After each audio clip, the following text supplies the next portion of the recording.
Today, we're diving into a power struggle that's not just reshaping the tech industry, but maybe the very nature of government itself. You know, for years, we've kind of thought of Silicon Valley as this one single entity, right? A place with a shared culture.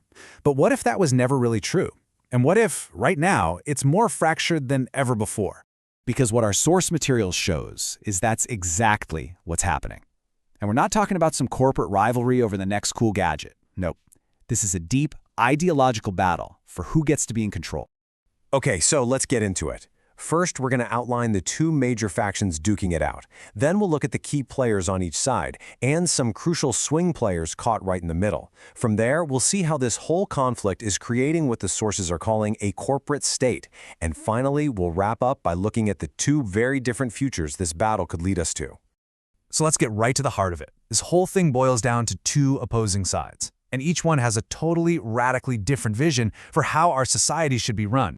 So, on one side you have what's being called the liberal hegemony. You can think of them as the establishment. They want to work with and through existing institutions, like the government, to guide society. But on the other side, you've got the libertarian disruption. They see the entire state as this clunky, obsolete operating system that needs a complete reboot, with them writing the new code, of course.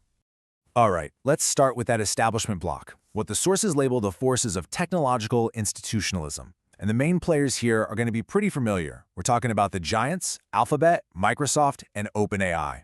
Now, what's really fascinating here are the different playbooks these companies are using. You've got Alphabet, basically Google, which tries to position itself as the decider of objective truth, using its massive lobbying power to shape public policy. And its leadership, they lean heavily toward the Democratic Party. Microsoft and OpenAI, on the other hand, are playing more of a commercial game. They're focused on professional management and making their Azure cloud so essential for government AI that it creates a dependency, all while building these powerful alliances with the US government and even global powers.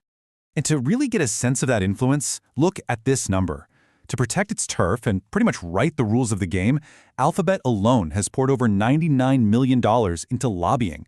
I mean, this isn't just about business anymore. It's about weaving themselves into the very fabric of how we're governed. Okay, now for the other side, the insurgents. This group is led by some big names from what people call the PayPal Mafia, guys like Peter Thiel and Elon Musk, who look at the modern democratic state and see it as the core problem. And honestly, nothing captures their worldview better than this quote from their key ideologue, Peter Thiel. This isn't just a call for little reform. No, this is a full-blown declaration that, as far as they're concerned, the basic principles of modern government have failed and need to be replaced. So how are they planning on doing it? Well, Thiel's company Palantir and Palmer Luckey's Anduril are all in on a techno-nationalist agenda. They're building the tools for total surveillance and autonomous warfare and embedding them deep within security agencies. Meanwhile, Elon Musk's companies, like xAI and SpaceX, are being used as weapons in a cultural and political war, with the stated goal of infiltrating and dismantling what they call the administrative state. Okay, so this is a really crucial concept to get your head around, the authoritarian stack. It sounds intense, right? Well, it is. It's not just a single piece of software or a new drone. It's a whole integrated system of private technology designed to become absolutely essential for state functions like policing and defense, but, and this is the key part, to operate outside of any traditional democratic control. And Palantir is the poster child for this. It was actually developed with early seed money from the CIA's own venture capital firm, and now its software is a core tool for agencies like the Department of Defense and ICE. This is the authoritarian stack in action, private tech becoming so indispensable that it effectively becomes a new branch of state power. So you've got these two big factions at war, but there are a few major companies that don't really fit neatly into either camp. These are the swing players, and honestly, their strategic moves could be what ultimately decides which vision for the future actually wins out.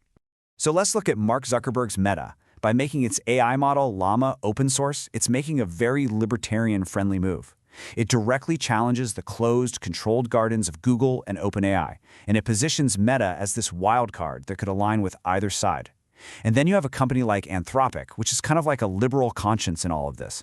Their intense focus on constitutional AI and being safety first is a direct shot at that old move fast and break things mantra. But that cautious approach has real-world downsides. It's reportedly cost them big government contracts, which just goes to show you the constant tension between trying to be ethical and trying to be influential. So what's the end game here? How does this all come together? Well, this isn't just a fight for market share. The ultimate prize, especially for that libertarian bloc, is the direct control and fundamental remaking of the government itself. It's a concept the sources are calling venture governance, and they have a strikingly clear 4-step playbook to make it happen. Step 1, infiltrate the state by putting their allies in key positions. Step 2, seize the administrative state by firing career civil servants en masse. Step 3, replace those people and all their processes with their own private technology. And finally, Step 4, achieve venture governance, where the messy, complicated business of democracy gets swapped out for the clean, algorithmic efficiency of a state that's run just like a tech startup. And the main tool proposed for this takeover?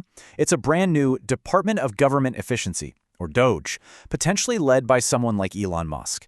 It's a vision laid out in blueprints like Project 2025, and the strategy is pretty blunt. Give this department unprecedented God mode access to all government data. From there, the plan would be to start mass firings, replace career officials with loyalists, and go after critical agencies from Social Security all the way to Homeland Security. So where is all this actually heading? I mean, when you strip away all the corporate jargon and the political maneuvering, the Civil War is presenting us with two very, very different and pretty stark visions for our future. On the one hand, the liberal hegemony camp sees a future where the state and big tech work together, almost in symbiosis. It's a world managed by a professional class, where technology helps set and enforce the rules of society. The libertarian disruption camp, though, is offering something way more radical. A post-democratic world where the state is basically hollowed out, and a tiny technocratic elite holds all the power directly through their own private sovereign technology. So the choice is between a state that is managed by tech or a state that is replaced by tech. Which really just leaves us with this one final, crucial question. As these private software stacks and AI systems get more and more tangled up in the core functions of our government, everything from national defense to social security, it forces us to ask, who is actually running the show? This entire analysis was built on the incredible research and reporting from a wide range of sources that are all trying to map this ongoing ideological and technological conflict. Thanks for checking out this explainer.